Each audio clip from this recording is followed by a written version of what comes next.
কই রেডি হলো নাকি? হ্যাঁ হ্যাঁ হয়ে গেছে, ক্লিপটা লাগিয়ে দিলেই হয়ে যাবে। শোনো ভাবি, আমি বারবার ছেলে দেখতে পারবো না। তোমার এই পাগলি বোনকে ভদ্রভাবে কথা বলতে শিখিয়ে দাও। ওইখানে কি জানে পাগলি মতো লিনু দিনু খানু কেন এইভাবে কথা যেন না বলে। লাও লাও, ভাবি আমাকে সব শিখিয়ে দিছে। সবাইকে লেনদেন করে কথা বলতে হবে তো। হ্যাঁ, কথাটা মাথায় রেখে জেনে। ভাবি, মায়া খেলে আসো, ওদের খাওয়া দাওয়া হয়ে গেছে।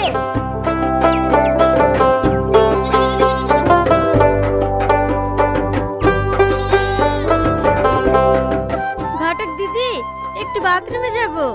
বদনাই করে পানি নিয়ে চলে যাও, দেখো বাথরুম পিছনেই আছে।